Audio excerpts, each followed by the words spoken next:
Welcome to a new English Express episode. In this episode, we will talk about the difference between two verbs that cause a lot of problems, trust me, lay and lie. Lay, L-A-Y, lie, L-I-E.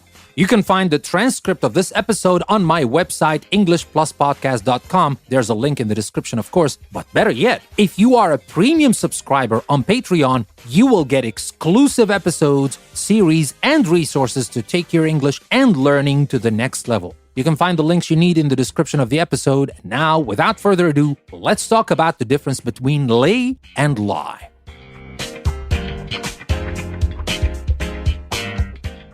So let's start with lay, L-A-Y. Well, lay is a transitive verb, and it is also a past tense of another verb, lie. You see, here's the problem. Here where we can start going crazy about what, lay, lie, what is it? Well, you have to remember that. It is confusing, I know, I admit. But lay is a transitive verb on its own, in the present, but it's also the past tense of another verb, which is lie. Well, to lay something somewhere means to put it there carefully. For example, lay a sheet of newspaper on the floor. Not just throw it there, just to put it there carefully.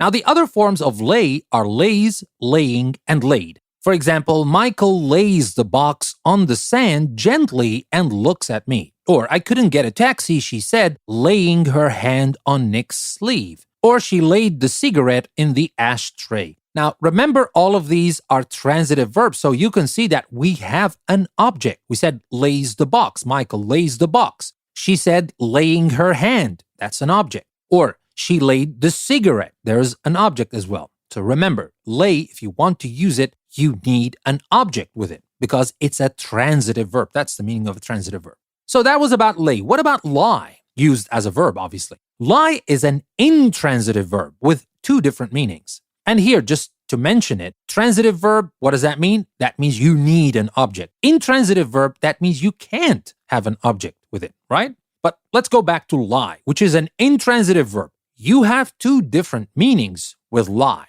To lie somewhere means to be there in a horizontal position or to get into that position. For example, she would lie on the floor in her overalls. Now, when lie is used like this, in this meaning, its other forms are lies, lying, lay, and lain. But let me tell you that the past participle lain is rarely used. I'll give you a couple of examples. A dress lies on the floor. The baby was lying on the table. I lay in bed in the dormitory. But that's not everything about lie. To lie means to say or write something which you know is untrue. When lie is used like this, its other forms are lies, lying, and lied. So it simply becomes a regular verb, not an irregular verb, just like the one I told you about before. Examples of that: why should he lie to me? Or Rudolph was sure that Thomas was lying, was not telling the truth. He had lied about never going back. He did not tell the truth. He had not told actually the truth. Okay, so now I'm hoping that I'm kind of clearing out the confusion about these two verbs. But before I leave you, let me tell you also about lie when it is used as a noun. Lie is also a noun. A lie is something that someone says or writes which they know is untrue. So we can use it as a verb and we can use it as a noun. For example, he knew that all these statements were lies. And we can use it like that. And if we want to use it with a verb, we usually use tell with it. You say that someone tells a lie. For example, I have never told a lie to my students.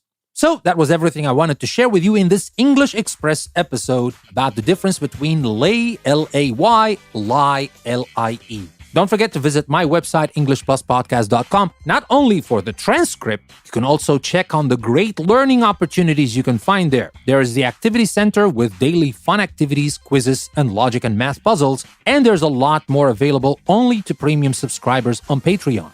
All the links you need are in the description of the episode. What are you waiting for? Take your English and learning to the next level and never stop learning with EnglishPlusPodcast.com. Thank you very much for listening to this episode. This is your host, Danny. I will see you next time.